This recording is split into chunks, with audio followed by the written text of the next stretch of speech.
Cher Lion, le mois commence avec une pleine lune qui a lieu le 5 décembre, en Gémeaux dans votre 11e maison.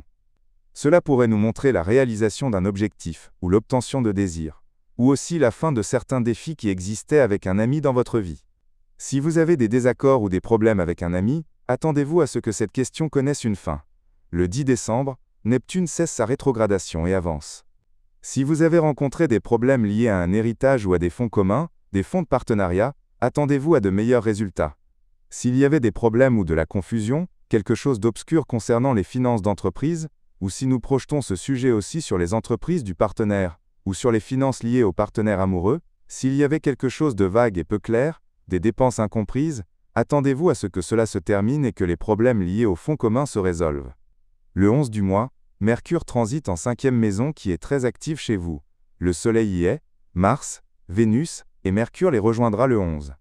Durant cette période, nous notons une concentration sur la création, l'innovation, la créativité, les projets. Si vous avez une entreprise, attendez-vous à plus d'activité. Car Mercure ici, que gouverne-t-il? Il gouverne vos maisons d'argent.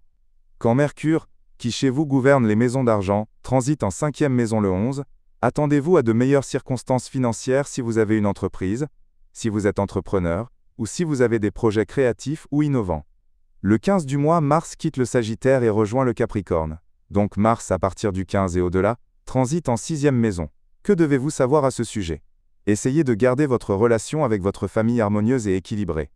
Veillez à ce que les problèmes n'entrent pas entre vous et votre famille, surtout les parents, ne les contrariez pas. Essayez de garder la relation avec eux aussi harmonieuse que possible. Le transit de Mars ici est aussi un avertissement de blessures potentielles lors d'entraînement, ou faites attention, conduisez prudemment. C'est juste un avertissement, n'en ayez pas peur. Il n'est pas nécessaire qu'il cause ces choses, mais Mars reste Mars, et il faut se méfier de son transit en 6e maison. Si vous avez des compétitions, vous y réussirez. Si vous avez des concours, vous y réussirez. Si vous avez un défi, une confrontation, vous y réussirez.